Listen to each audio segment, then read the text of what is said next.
জানা যায় একসময় একটি গল্পের মাধ্যমে শ্রীকৃষ্ণের হঠাৎই প্রচণ্ড মাথা যন্ত্রণার সৃষ্টি হয়েছিল। সেই সময় নারদ মুনি তার কাছে এসে জিজ্ঞেস করলেন, ভগবান শ্রীকৃষ্ণ, আপনি এই চরাচরে সকল বিশ্বের সকল কিছুই আপনার নির্দেশে চলে, আপনি সকল কিছুর স্রষ্টা। আপনার যদি মাথা যন্ত্রণা করে তাহলে ধরিত্রী কি হবে?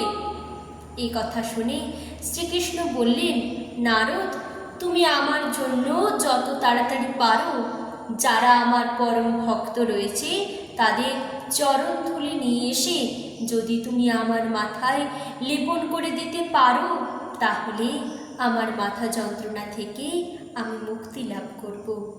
এ কথা শুনে নারদ তৎক্ষণাৎ স্বর্গে গেলেন। সকল দেবগণদের তিনি জিজ্ঞাসা করলেন, তাদের কাছে বললেন, জানেন আমাদের সকলের প্রিয় শ্রীকৃষ্ণের প্রচণ্ড মাথা যন্ত্রণা করছে।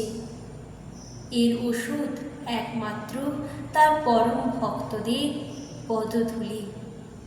তিনি প্রথমে বিষ্ণুর কাছে গেলেন, গিয়ে জিজ্ঞেস করলেন, আপনি আপনার পদধূলি দিন, তাহলে শ্রীকৃষ্ণের মাথা যন্ত্রণা ঠিক হয়ে যাবে। এ কথা শুনে বিষ্ণু বললেন, এ অনর্থ, এ মহাঘোর অনর্থ হতে চলেছে। এ কাজ আমি করতে পারবো না। এ কাজ করে আমি পাপ করতে পারবো না। বিষ্ণু পদধূলি দিতে রাজি হলেন না। এরপর তিনি গেলেন ব্রহ্মার কাছে।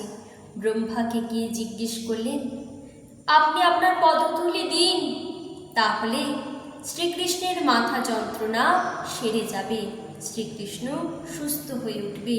এ কথা শুনে ব্রহ্মা বললেন, আমি পাপ করতে পারবো না, আমি এ কাজ করতে পারবো না, এ ঘোর অনর্থ।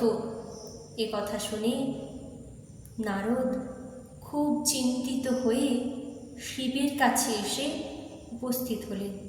বললেন, মহাদেব, আমাদের সকলের প্রিয় শ্রীকৃষ্ণের প্রচণ্ড মাথা যন্ত্রণার সৃষ্টি হয়েছে, আপনি আপনার পদধূলি দিন, সেই পদধূলির দ্বারাই শ্রীকৃষ্ণের মাথা যন্ত্রণা থেকে তিনি মুক্তি লাভ করবেন।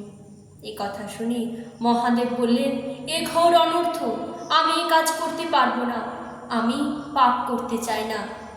তাই এমত অবস্থায় কেউ তাকে পদধূলি না দিয়ে নারদ খালি হাতে শ্রীকৃষ্ণের কাছে ফিরে গেলেন। শ্রীকৃষ্ণ বললেন, তুমি কারোর কাছে এই পদধূলি পেলে না নারদ? আচ্ছা, আমি তোমায় বলছি, তুমি যাও ব্রজধামে, সেখানে গিয়ে রাধিকা এবং তার গোপিনীদের পদধূলি সংগ্রহ করে আনো। আচ্ছা, তারাও যদি না দিতে চায়? এ কথা বলল নারদ মুনির কথা শুনে শ্রীকৃষ্ণ হেসে বললেন, না না, তারা না না বলবে না, তারা অবশ্যই তোমায় পদধূলি দেবে। এ কথাটি বলে নারদ গেলেন সেখানে গিয়ে তিনি রাধিকা এবং তার সখীদের বললেন, গোপিকাদের, তোমরা তোমাদের পদধূলি দাও, তাহলে সেই পদধূলি শ্রীকৃষ্ণের মাথায় লেপন করলে তার মাথা যন্ত্রণা থেকে সে মুক্তি লাভ করবে। এ কথা শুনে তৎক্ষণাৎ রাধিকা উদ্বিগ্ন হয়ে উঠল, বলল, তোমরা তুমি যেভাবে পারো শ্রীকৃষ্ণের মাথা যন্ত্রণা সারিয়ে দাও, আর এই নাও আমাদের সকলের পদধূলি। তারপর নারদ খুব স্বস্তিতে শান্ত মনে শ্রীকৃষ্ণের কাছে এসে শ্রীকৃষ্ণের মাথায় সেই গোপিনীদের পদধূলি লাগিয়ে দিলেন। তৎক্ষণাৎ শ্রীকৃষ্ণের মাথা যন্ত্রণা থেকে তিনি মুক্তি লাভ করলেন।